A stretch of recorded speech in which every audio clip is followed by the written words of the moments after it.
Hey YouTubers, I just got a video response from a guy named Nick who goes by the YouTube name of Nicotine2. I figured I better respond because I disagree on a couple of points. There's one common theme that seems to go through his entire collection of videos, though, which I really agree with, and that's be skeptical. Skeptical on everything, especially if it comes from the corporate media or religion. You always have to, wonder what their motive is in giving you this information. Now, the first issue I have with this video is that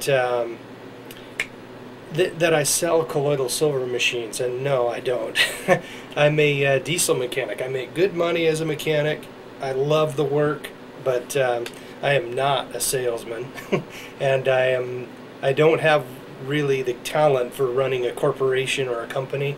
So, in fact, I don't even own any stocks. Back in the summer of 2008, I cashed in everything and just dumped it, and I took all the money and put it right into my mortgage, and knocked it down to $25,000.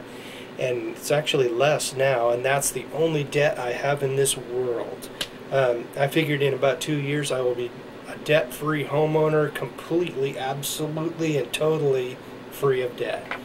And basically in a nasty economy like we're in and we're heading into, I think that managing your money and being really careful to not run up a bunch of debt is a really important thing. It'll increase your quality of life. But I'm digressing here. We're back to colloidal silver here. Okay, the second issue that I had with his video is that he said that I said that it's a cure for swine flu, but I wouldn't go quite that far. In my opinion, a cure is something you take, boom, and then whoosh, it takes care of it. It's cured. But I think colloidal silver is more of a treatment, and it does seem to work for me. As far as documentation and peer-reviewed science studies and whatnot, I don't really have much of that. Although I have seen a lot of sources that seem to indicate that it works.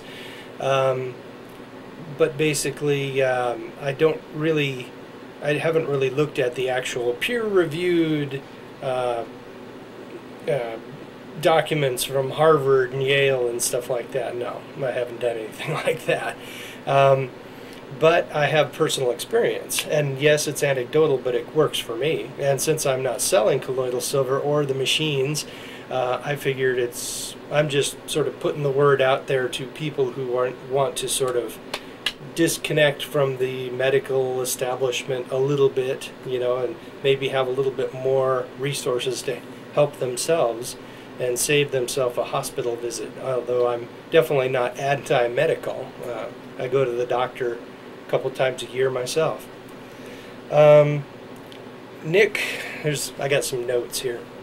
Nick says that colloidal silver isn't an antibiotic and that no test has ever shown that it is. But in my experience, it does work as an antibiotic. The most convincing evidence I've run into was when I started getting a nasty rash from my deodorant. I was using Right Guard at the time, and they must have changed the formula or something, because suddenly, for no reason at all, I started getting a really nasty rash under my arms from it.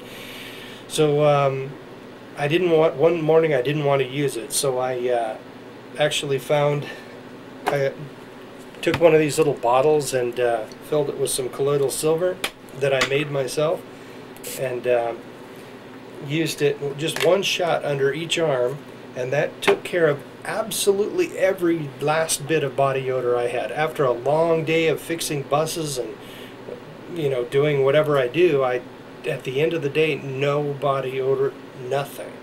So and since body odor or pit odor is caused by bacteria, that is strong evidence to me that it is an antibiotic. So so basically, let me see here. Okay. As far as a cold goes, using it as a cold, and he was saying that you shouldn't bother trying to use an antibiotic on viral infections, and I'm on board with that. I don't know if it affects or has any effect at all on a virus, but colds have a tendency to be accompanied by other things, like the cold virus. It's sort of the wedge, and then the bacteria starts. And if the bacterial infection gets out of control, they call that pneumonia, and that kills people. So I figure that if you take an aerosol application of colloidal silver, that would probably knock down the bacterial infection. Now, I use colloidal silver in a nasal sprayer whenever I get a cold. But if I came down with something like a swine flu or something, or some kind of really nasty cold that was way down in my lungs, I would put colloidal silver in my vaporizer and just breathe that stuff deep several times, maybe a couple times an hour, and get that stuff down in my lungs to keep the bacterial infection down, so that my body could continue unimpaired fighting the virus. So that's the plan anyway, but I'm a diesel mechanic, not a doctor, so I can't really say that it would work. But I'll let you know if I get the swine flu.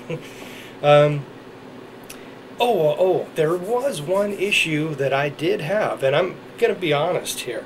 I used colloidal silver as a deodorant for 2 solid months, and I noticed at the end of 2 months that I was starting to get a very slight tint to my skin under the arms, a very slight grayish tint, and it happened so slowly I didn't even notice it. So I switched to another deodorant, and it took like a couple of months for the grayness to go away. So I guess that is what you could call a Ageria. But if I was in a situation where the economy collapsed and you couldn't get deodorant, like what happened in Argentina and any number of other countries, there's no reason it can't happen here. But if that was the case and I didn't have any deodorant, I could just whip up a batch of colloidal silver and I would be the only person who didn't stink. And the thing is, I would have a very slight, I would have the discoloration, but who cares, that doesn't hurt anything. Now, let's see, I disagree with Nick and his belief that Big Pharma would be selling colloidal silver if it works, because they are very much aware that people can make it themselves. In the simplest form, you can take a couple of pieces of silver wire and a 9-volt battery and some distilled water and make your own colloidal silver.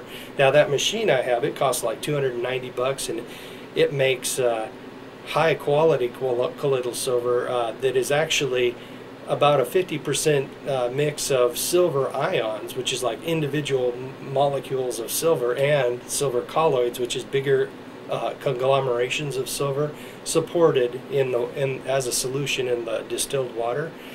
And actually, there have been studies that I can't quote right now that say that the silver ions are even somewhat better than colloidal silver. So, but anyway, it makes both silver ions and colloidal silver at the same time. But I think that they are afraid of colloidal silver because they know that people can make their own, and they make millions, billions of dollars off of selling antibiotics and other medications. And if people suddenly realize that for a significant amount of their market share, or some of their market share, that people can make their own, then they realize that they would not be making that money. So I think that it is a real possibility that they are deliberately trying to put disinformation out there against colloidal silver.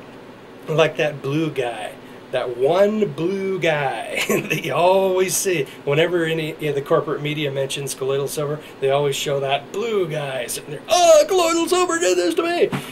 And I have heard rumors that the medical pharmaceutical companies actually pay for him to go from medical convention to medical convention to say, "Colloidal silver did this to me," to all the doctors. Don't recommend it, but that's just a rumor. I don't have any documentation on that. I do know that the guy ran for governor of his state, even though he had no prayer of winning, and I don't know why he would even consider doing that, unless it was just to get his big blue face on the corporate media saying, Colloidal silver did this to me. And so basically, I like the theme of your videos, that be skeptical, and I am all on board with that. And you can take my personal testimonial that colloidal silver works in some aspects, but I don't have any scientific proof, and I am not a scientist, I'm a mechanic, so I can't really give you anything like that. But I think that it is worth investigating. So be skeptical of the corporate media and their propaganda saying colloidal silver will turn you blue, because I've only seen one blue guy. Where are all the others? If